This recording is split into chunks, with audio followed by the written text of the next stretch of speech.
All right, today we are going to change a toilet tank. Originally, we were going to get in here and clean it out a little bit. You can see in here the hard water that we got. It just filled the whole inside of the tank. It was leaking water through. I pulled up, you can see right where I'm pointing. I opened it up, I was beginning to clean that out, and the bolts broke off. The bolts were so rusted on both sides, they broke off. So it's gone from, it's so corroded in there, and the bolts broke off. I'm just going to change the tank out. So I'm going to show you how to change the tank. First thing you're going to do, take them bolts off that already broke. Make sure your water supply's off, and then you got to unscrew that water hose I'm showing you. So that's step one now. Should be step two. Actually, should be step three. Turn off water, remove bolts after the tank is drained, and then take the hose off. Step four. You can see ours came off wicked quick and easy because it had a quick off end. You may require a wrench. Now this picks right up off here. I don't have a cameraman with me, but that will pick right up off there. You can see how, comes right off. Now I'm just going to take a piece of toilet paper and just clean some of this off quick. So when I put the new tank in, you can see there's some rust from the hard water in here and brisking out. And some rust from them bolts rusting a while ago, me not realizing that. Just cleaning this all up here quick. You see I'm using this for a trash can now. You could definitely clean this all up, but there's so much rusting crap. For $40 for a brand new tank at Home Depot, it just seems so much more worth it to just put a new tank in my opinion. New tank comes with everything, new insides, new rubber gasket, new bolts. I mean, the bolts alone, if I cleaned this one, I had to replace the bolts. The bolts were like $6 after tax. This is $42 after tax. So, like I said, no brainer.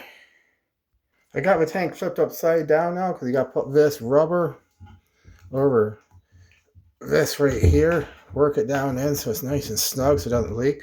It also alerted me to the fact that there is styrofoam in there. So thank God I checked that because that would have clogged the thing right from the beginning. So make sure you check that out.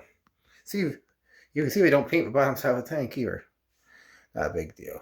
But anyways, next you have to make sure you put these rubber washers on all the way like this one is. And then on the bottom there'll be a rubber washer and a normal washer to go on the bottom of the tank. Alright, once you get both in, you can also put the rubber into the tank first and then push a screw through, depending on how small your hands are. Now the most important part, when you tighten these, you take a 1/2 inch, or this brand takes a 1/2 inch nut on the bottom and a straight screwdriver on top. I would use a wrench to hold the nut and tighten it with a screwdriver, because if you over tighten these, you will crack your tank. It's also good to remember, tighten a little bit here, a little bit, rock them back and forth, or else you're going to have one side tightened down and you won't be able to get tighten the other side without cracking your tank. Last but not least, we'll be hooking the water supply back up. Now a tank. Here's water supply. Check for leaks. No leaks. You're checking for leaks. Make sure you tighten your hose. Also check for leaks. Make sure your tank ain't leaking. Nothing dripping there. And if they do drip, you just gotta tighten them a little bit more. See, it's filling full. Not full of calcium or rust like it used to be. There you go. There is the installation of a tank. Took me, I don't know, it says 5 minutes on a camera, but it took me, I don't know, by the time I found all the tools, set everything up, got done. Somewhere between 10 to 15 minutes. would take me a little bit longer if my bolts hadn't broke off, but got lucky and my bolts broke off. Flush it. Sure.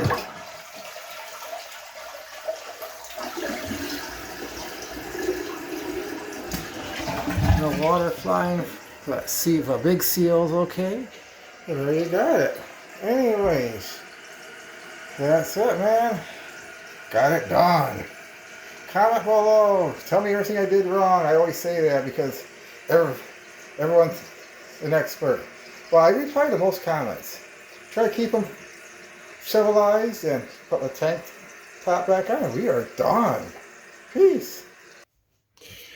Little bonus footage. This is how you would twist this to raise and lower your water level. It can only go this high anyways, because once you get above that level, there's holes where it bleeds in. Also, flush this. Now, this tank is full of water. But this is what you call a water saver toilet. You can never flush all the water out of it. You only flush half.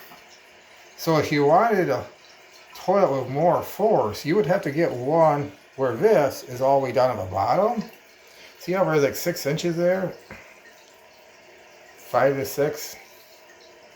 It's not being used. So if you wanted a toilet to flush more, and if you had one of these, you'd have to go get a flushing tower that goes right to the bottom and just change it. And all that is that big nut on the bottom that we covered with the big ring. You take a ring off, you unscrew it, that pops right out, and you swap them out.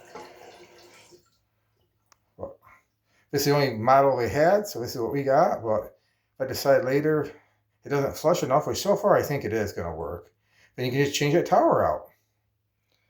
And that's how you change your water level. Alright, twisting this little guy.